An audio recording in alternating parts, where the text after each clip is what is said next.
Good morning. Morning. It's a lot warmer here than it was where I left, I can tell you. Lighting, dark sky places. This is a multilingual acronym, I suppose.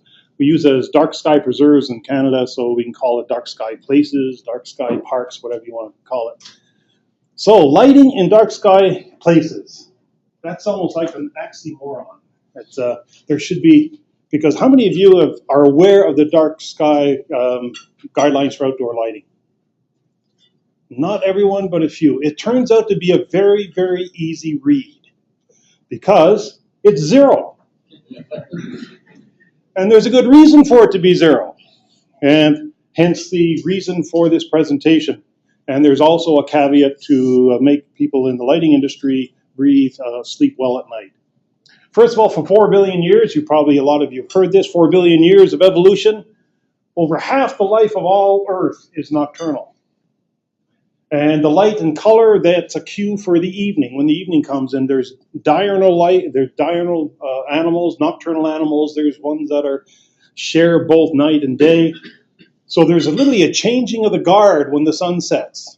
And the changing of the guard, some of them don't want to interact with the others. Some are predators, some are foragers, or some are the preyed upon. So this change of color and lighting level is what they use as a cue so that they occupy their own environments.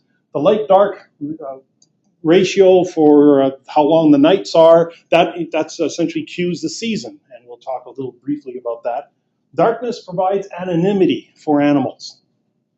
And that's very important because a lot of the nocturnal animals, actually the slow, lumbering, foraging animals that like anonymity. Even people in cities, or even the rural areas, they turn off their lights just so that people don't know they're there. Because if people know you're there, then that's where they find out where they can get a tractor on the side. It's also called a midnight move. Also, the stars provide navigation. Some of the animals don't lift their head up all the way up to the night sky. They actually look around the horizon, see the stars on the horizon. Their internal body clock is able to compensate for the diurnal motion of the stars across the sky. So they make use of these lights, the starlight, and of course they have to see them. So it turns out that the artificial light at night that I call Alan, because I knew a guy whose name was Alan, and he was an interesting character. So it provides conflicting cues to wildlife. Now, humans, it also provides conflicting cues to humans, but humans have this sense that they understand what artificial light is, whereas animals do not, or at least usually do not. So, historically, the only people that were interested or concerned about lighting were astronomers. And that's the way, pretty well, I think, all the artificial light pollution abatement groups, all of them started. They were essentially started by astronomers. Well, here's an example that changed our way of thinking. I went to a conference in 2003, and I was only one of, there's about probably 50 or 60 people there. And there's only 2 astronomers, myself and another astronomer, science writer, Terry Dickinson, up in Canada. So that got us thinking. Everybody else was a biologist, botanist, biochemist, theologian, First Nations representative, and so on. And so we got us thinking in the evening, and the group of us got around a table, formed this Canadian School of Biology group that I'm a member of. And here's a Canadian example we went through. Total population, 35 million, roughly a tenth out of the United States. There's 550 members of the Professional Association for Astronomers in Canada. There's 4,000 members of the Royal Astronomical Society of Canada, which are primarily amateur astronomers. Phoning up some of the magazines, there's about 40,000 people in Canada that buy astronomy magazines, astronomy-based magazines. So a wet finger extrapolation gives you about 400,000 people in Canada that have a general interest in astronomy, very general. That's only 1.3% of the entire population. Then you phone up the media and find out what they think. Turns out between 30 and 70% of the population have an interest in or an opinion on the environment. That means that If you're trying to get public opinion on your side, you ignore the astronomers. They're not worth your effort. Sorry. You go for the general population, and that means you hit ecology, not astronomy.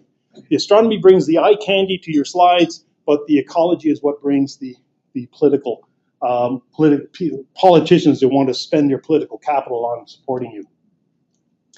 So what's scotobiology? Scotobiology is the study of the biological need for periods of darkness. And during those presentations in 2003, it's evident that Alan affects everything. The behavior of animals, biochemistry, our vision. Every life form, except for those maybe deep in caves in the deep oceans and underground, really are affected by artificial light at night. And so we came up with the Dark Sky Preserved Lighting Protocol, and it's no surprise to you that there are 4 main characteristics of light that disrupt the environment: the spectrum, illumination level, the extent, and the duration of the light, or the scheduling of the light. So for those who haven't read the fine text, this is essentially what it turns out to be. Well, this conflicts with the second slide that said there's no light. Well, it depends upon the manager of the area. They can decree, and they have to justify this, presumably in writing, that they need more light for whatever reason, because every park is different.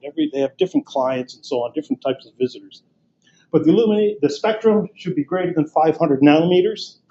That means no blue light. Illumination level between 0.1 and 0.3 foot candles, or if you want to go metric, it's a 1 to 3 lux. The extent should be limited to the foraging area, less than the foraging area of the animals, which is a problem, because the foraging area is very, very roughly a function of the mass of the animal, and anyone who's been out observing in the wild know there's all kinds of animals out there. Some of them make big noises, some of them make scuffling sounds. And then the duration is less than 2 hours after sunset. Now, it's one thing to throw down these numbers. There's another problem is to justify them, because even though politicians tend to go with the wind, they still want to have a rational logic or rationale behind these levels. And we'll try to talk about some of these as we go along. Spectrum. Just to highlight plants. Plants absorb blue light and red light. That's why they look green. They don't need the stuff in the middle. But the 3 principal, or I consider to be the most critical photosensitive molecules in plants is chlorophyll. There's 2 types of chlorophyll. There's phytochrome, which, chlorophyll, that's the one for photosynthesis. Phytochrome is for development. And if you can avoid the blue light and avoid the red light, then you'll essentially let the plant feel it's nighttime, and it'll do exactly what it's supposed to do. In daylight, the stem grows towards the sun. At nighttime, there's no sun, so it leaves out. So if you have artificial light at night, you end up having long, stringly, anemic-looking plants. Well, it turns out there's another molecule called cryptochrome. Crypto because they didn't quite know what it was doing when they first named it. And that is, in part, a mediator for the light response of these molecules. So if you avoid the blue part of the spectrum, you essentially turn off or turn down the sensitivity to the red light. So if the critical part of the wavelengths is less than 500 nanometers. Also, none of us like mosquitoes, unless we are extreme outdoor advocates. But if you avoid the blue part of the spectrum, you avoid most of the light that attracts mosquitoes as well. And of course, light attracts mosquitoes and bugs, and where do we find a lot of spider webs? We find them around lights, and they just gather. So it's predation that it increases if you have a light. The insects are attracted towards the light. Well, that's one thing, plants. How about other life? How about other species? Well, or what other aspects does it have? Midday, this is roughly the spectrum. Nice uniform spectrum. That's why the sunlight looks white to us. As the sun's disk sets, we lose the yellow light, and that's left with a bump of blue and a bump of red, which rapidly decreases because of absorption by ozone. So humans are daytime creatures. Most of our sensitivity to light, our most prominent sensitivity to light, we've evolved to be sensitive to the daytime spectrum, our photopic vision. However, there's a changing of the guard at sunset, but it's really helpful to be aware and have visibility throughout sunset, or be able to see things throughout sunset. So we have scotopic vision as well to carry us across this. So we can, at sunsets, we then rush back to our camp for safety. But during that time, we have to be awake. So what we need is something to keep our brains awake so that we are alert to any predators that may be lingering. So we have these intrinsically photosensitive retinal ganglion cells, which are sensitive to slightly bluer wavelength than the scotopic vision. This is rather prosaic title, so I just call them twilight detectors, because that's exactly what they detect, twilight. If twilight is around and above their threshold level, they keep us awake, keep us alert throughout that transition period. And if you look up in the upper left-hand corner, upper right-hand corner, this is the light here that the plants, if you have extended twilight, for example, artificial light at night with blue light, then this is the light that's going to keep those plants developing when they shouldn't be. There's another part about the twilight detectors, and that has to do with they enable the release of melatonin when the threshold level gets below their sensitivity. And this melatonin puts us to sleep and so on. And almost all studies that have been done on the sensitivity to light and the impact of melatonin have been done on university students, because they're free. Unfortunately, most of the people in this, I don't say most, I said this is actually a unique audience. There's not so many senior citizens here as I was expecting. Sorry. But as you get older, the actual contrast between your daytime and nighttime melatonin decreases, which means for senior citizens, a very little bit of light is enough to inhibit enough contrast in melatonin to affect your biology. Now this particular, so if you get rid of the blue light, this is what you're left with, amber. What I call amber. I call it true amber because some manufacturers are now calling white light amber for some strange reason. However, if you look at where this light falls, you can see you've got about 50% overlap with the photopic vision, 25% overlap with your scotopic vision, and less than 6% or so overlap with your twilight detectors. This means that if you just cut off at 500 nanometers, then you are illuminating your rods in your eye. That gives you a sensitivity to light that allows you to actually turn the light down to much lower levels, so that you're out of the photopic range and the mesopic range, and even bordering on the scotopic range. So what looks like a terribly yellowish look of light actually doesn't look that bad. You just don't detect the color. And that's one of the reasons for choosing that spectrum. What about illumination level? How low must you go? Most studies go into how low can we bring down the light so nobody notices any difference from the way it is today. Scotobiology does it the exact opposite route. It goes, how much minimal light can you actually get away with? So instead of coming down from the top and stopping here, you go up from the bottom and stop here. Here's a tree, this is from Cincinnati. Here's a light fixture illuminating this tree, and in the article they say that the tree is the tree's been fooled into thinking it's still summer, so it hasn't changed the leaves and dropped the leaves and so on. This is a nice story, but I have doubts that it's actually the cause of this. You can talk to me later about why I think that. But how low can you go? Plants, 0.01 foot candles up to 1 foot candle. Is there any other? But that's just plants. How about something else? Well, how about zooplankton, the animals of the sea? There's many, many of those. During the daytime, at night, they come to the surface to feed because the predators can't find them very easily. As soon as day breaks, they descend down. And look, they're going down 100 meters to protect themselves from predation. This is from Saanich, BC, off the British Columbia coast. Here's some data from Hawaii. And here they approach the surface during new moon, and it doesn't take long after full moon, the thin crescent in the evening sky, before they start staying deeper and deeper and deeper. The difference is about 2 millifoot candles. They're sensitive to that much, and that little amount of light. However, we can't see that well. We can see by starlight, but the reason for putting light out is because people want to be out at night and they tend to want to be active. And even though you can do things with a pedestrian pace at starlight, if you're going to do anything more than that, you do need extra light. So how much light can you get away with? Well, another way to come up with a level is what's the physical threshold for us.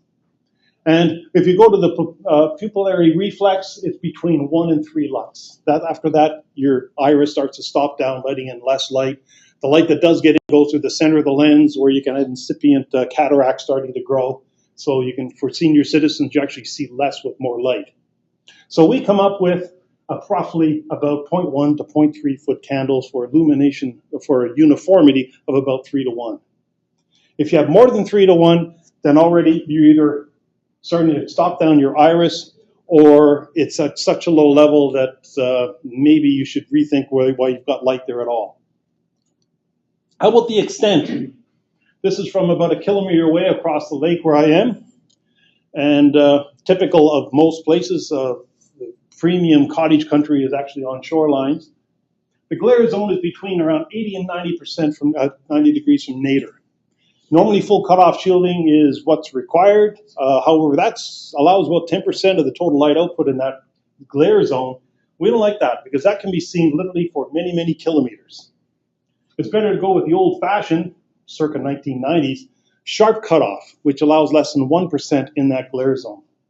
So here's what you see without sharp cutoff, and this is what you see with sharp cutoff. There's a human benefit. There's no light trespass, or virtually no light trespass, extremely low glare, and also you don't infringe upon the foraging area of animals. There's less predation, and because they don't see the light from a distance, you don't have that bright thing in their field of view to alter their navigation.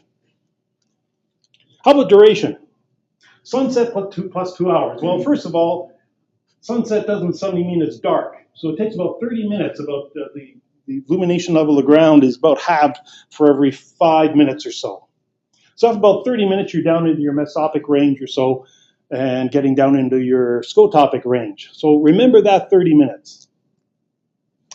Now, it's not the light that kills, it's the cold that kills, at least up in the temperate latitudes. So in where I am, you can have snow in mid-October, or you can have snow in December.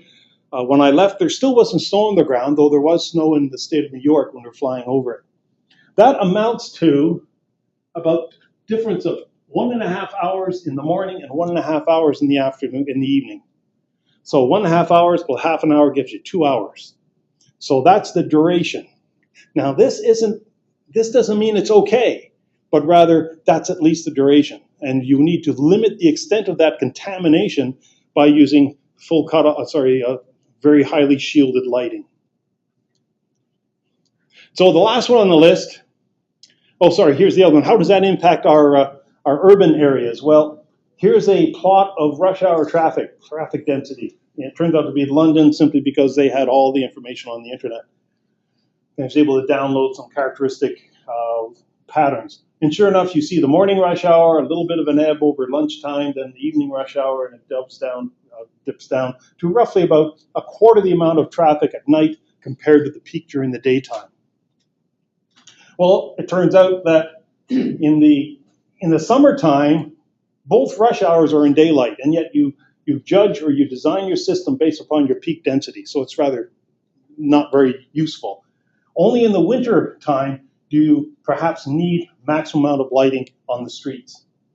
And of course, it turns out that the late spring to early fall is actually the critical time for ecology. So if we can minimize the lighting at that time, that's great.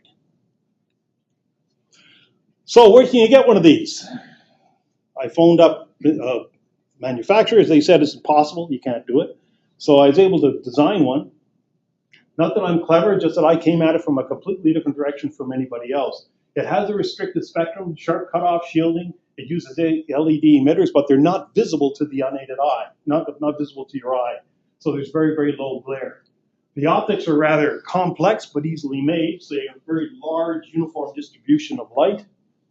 And you can actually, when you're working in the illuminated zone, you then turn around and you see the Milky Way. And that's because of the relatively low illumination capture of your scotopic vision.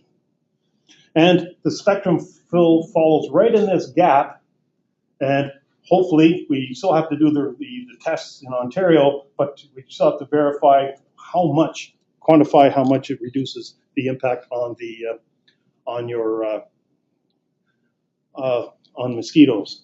It has other attributes, and a lot of luminaires cover some of these, but none of them cover all of them.